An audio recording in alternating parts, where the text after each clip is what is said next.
खबर जयपुर से, जहां परशुराम खेल समिति की ओर से परशुराम क्रिकेट लीग के 6ठे संस्करण का शनिवार को शुभारंभ हुआ। जयपुरिया क्रिकेट एकेडमी में 31 मार्च तक लीग के मैच होंगे। टूर्नामेंट के उद्घाटन समारोह में मुख्य अतिथि के रूप में सिविल लाइंस विधायक गोपाल शर्मा ने शिरकत की। विशिष्ट अतिथियों में बार काउंसिल ऑफ राजस्थान के पूर्व chairman Sushil Sharma, advocate colonel Rajesh Sharma, दीक्षांत शर्मा, समिति के सदस्य कमल शर्मा, हेमंत शर्मा समेत गणमान्य लोग मौजूद रहे। खेल समिति के चेयरमैन महेंद्र शर्मा ने बताया कि इस बार ब्राह्मण युवाओं के साथ साथ अन्य सनातनी वर्ग के युवाओं को भी लीग में मौका दिया जा रहा है। टूर्नामेंट में करीब 32 टीमें भाग ले रही हैं।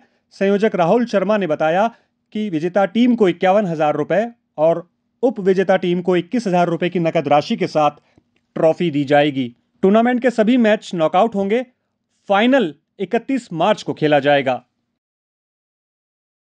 ये परशुराम क्रिकेट लीग का 6ठा संस्करण है और इसमें करीब 32 टीमें युवा ब्राह्मणों की खेल रही हैं, जो सब छोटी ढाणियों से, कस्बों से और शहरों से आए हैं, ऑल ओवर राजस्थान से। और 7 दिन तक ये प्रोग्राम चलेगा और जो फर्स्ट विजेता होगा उसको 51,000 रुपये की राशि दी जाएगी और जो सेकंड उप विजेता होगा उसको 21,000 की राशि दी जाएगी। परशुराम क्रिकेट लीग की तरफ से सबको ड्रेसेस और पूरे 7 दिन का जो भी टीमें यहाँ खेल रही हैं उनकी भोजन की व्यवस्था की गई है। उद्देश्य तो यह है कि ब्राह्मणों का, युवाओं को एक दूसरे से परिचय हो, एक दूसरे से पहचान हो। ब्राह्मणों के साथ अभी अपने सभी वर्ग के बच्चों को भी इसमें पार्टिसिपेट करने का मौका दिया है। ये पहली प्रतियोगिता है जिसमें इस तरह का अवसर प्रदान हुआ है।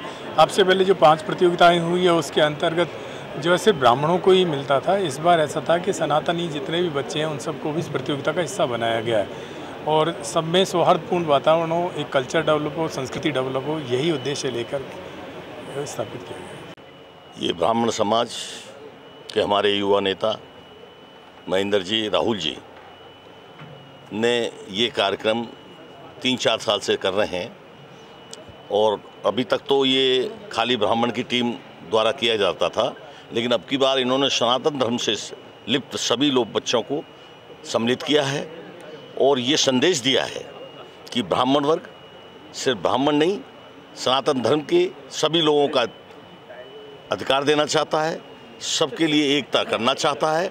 और उस उद्देश्य को लेकर जिस प्रकार का ये आयोजन कर रहे हैं, जिस प्रकार की ये मेहनत करके और आज इतनी टीमों को लाकर एक जागृति पैदा कर रहे हैं इस समाज में, लोगों में, बच्चों में, इससे समाज में संदेश जाता है, युवाओं में संदेश जाता है।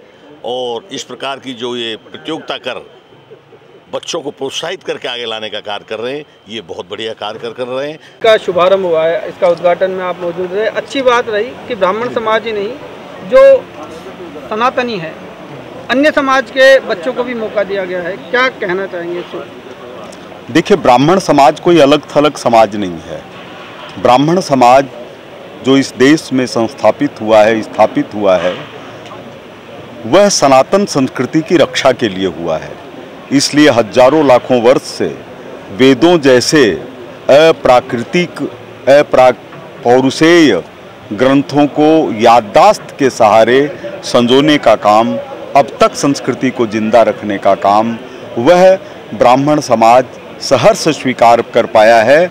और ऐसे बहुत से लोग हैं जो कि अन्य समाजों के होके भी और उन्होंने ब्राह्मणत्व प्राप्त किया, जिसमें हमारे विश्वामित्र जी का नाम आता है, जिन्होंने पुष्कर में ही गायत्री मंत्र की रचना की।